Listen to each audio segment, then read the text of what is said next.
Raise your hand if in the past year you felt called or compelled to step up or act or serve to do something to help improve the world around you. This could be big or small or overwhelmingly large. Me too, which is why I'm here. And today I would like to talk to you all about just how you can work to do that by first sharing my own story on my journey from being a patient to becoming a policymaker, and then turning the focus back onto you and helping to give you a few simple steps and key questions that you can ask as you're examining the issues in your community, in your world, that you want to help improve, change, or just kind of like shove in the right direction. But before we jump in on all that good stuff, I want to bring us back to the baseline that has brought us all to this place, which is health. Health is important. I think everyone in this room would agree. But it's often invisible to the people who have it. When you're healthy, you don't have to think about your health, and that's an amazing privilege. But when you're not, it's often front and center in your life, every single day. But health isn't the only thing that brought all of us to this room today. We're also here to talk about healthcare. It's universal. We all have bodies.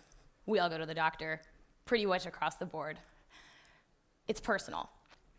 There are a few things more intimate than your body, than just getting that out of the way. It's something that every single person has a story, a family member. It is universally, personally applicable. We all relate to it. But for most of the people in this room, it's also our life, day in and day out. Whether you're a doctor or a patient like me, or a practitioner of another sort, or you're in the industry, working on innovation and trying to help push everything in the system forward. Or, for the select few of you who might be here, you maybe are a policymaker, just like me. But I didn't start out that way.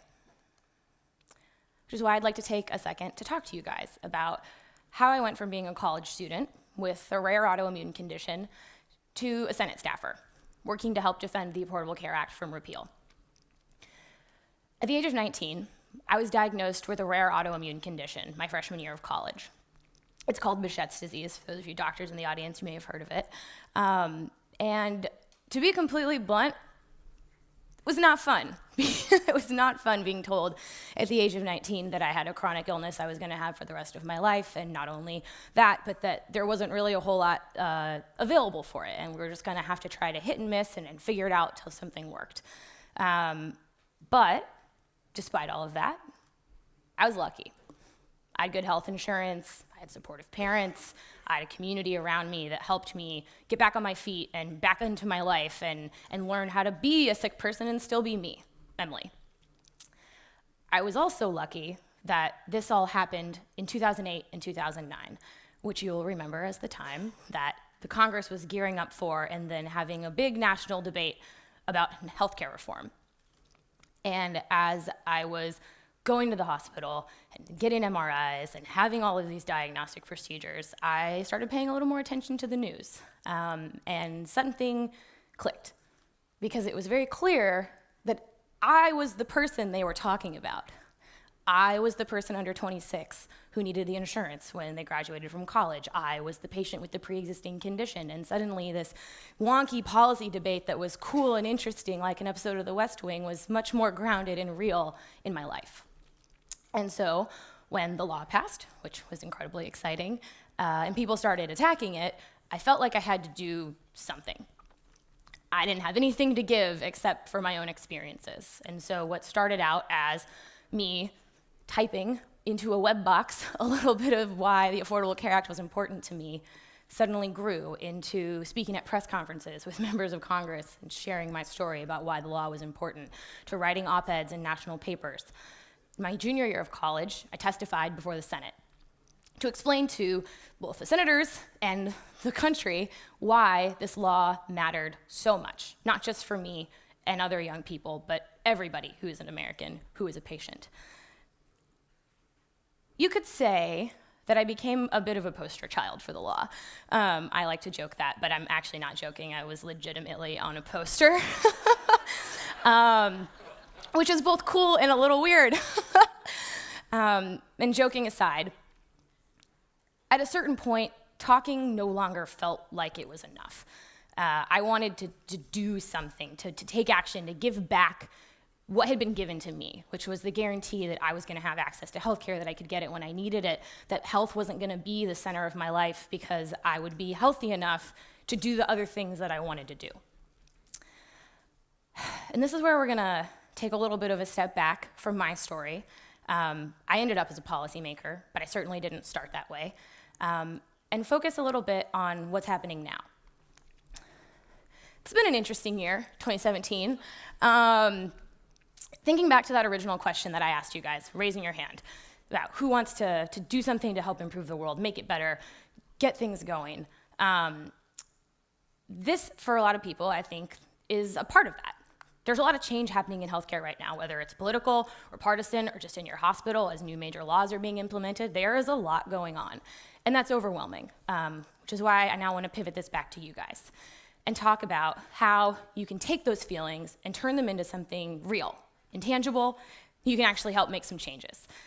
This is the broad disclaimer, and if there is a single message that I want you to take away from this conversation, it is that you do not have to be an activist or a professional organizer to change something in your community, in your world. You can do it by yourself.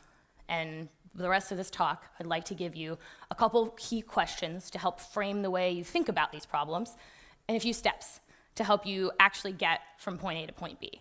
And to ground it in something a little more concrete, I'm going to use an example of an initiative that I created in college. So, question number 1. What makes you blank? Sad, frustrated, angry? What are you ranting about on Facebook? What are you complaining about at dinner?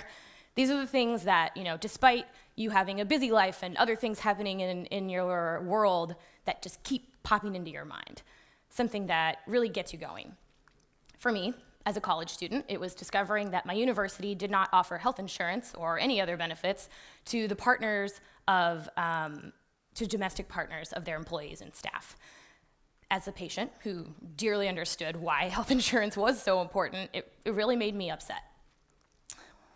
If you don't have anything that comes to mind from that first question, that's completely okay. Sometimes you can just be mad. You don't have to do something about everything that makes you angsty. But for those of you who do have something, the next question is, where do you fit? This is the question that is placing you situationally. How do you relate to the problem you want to solve, or the institution that you're trying to change, or the people that you might need to influence to get there? For me, as a college student, I was actively enrolled, I was paying tuition, and I was a patient. So I had a kind of a unique perspective talking to people about why health insurance mattered and why we should provide it for folks. But I was also an involved student who's in student government, did a lot of other things on campus. Question 3, and this is where things get a little bit overwhelming sometimes, is how can you help? What can you do? What are the concrete steps you can take to solve this problem? This is where we're going to now go into the answers to those questions. So first, you got to develop a plan. You're at point A, you're trying to get to point B, and you need to figure out what that roadmap looks like, and that can be difficult sometimes. So for me, how I could help was creating an issue campaign called Plus One Nebraska at the beginning of my junior year of college.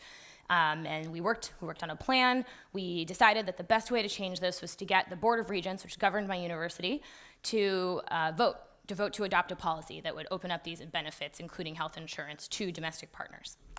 And we did that through both, kind of more traditional organizing and building a coalition within the university community before going to the board, and through public issue awareness. So that was our kind of general roadmap. We had these 2 parallel tracks we were working on.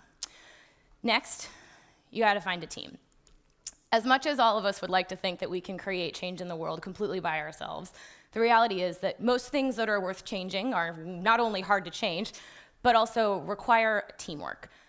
So this is potentially the hardest part, and it definitely was for me, was asking other people to join you, to help you, to invest in the idea that you're working on, whether that's investing their time, investing some of their money, investing their own brain power to help you brainstorm and think about ways to tackle this task in a way that is maybe not immediately apparent to you, but you are only as good as the strength of your team, in my opinion, when we're tackling these kinds of things. And then third, this is what I like to call the wash, rinse, repeat step. You just gotta do it. You get out there, you follow through on your plans, if people don't respond, you follow up again. And so to walk you all through this quickly with my organization, we built our plan, we had the kind of like roadmap written out, and then I realized as a college student, a single college student, I was not gonna do this by myself.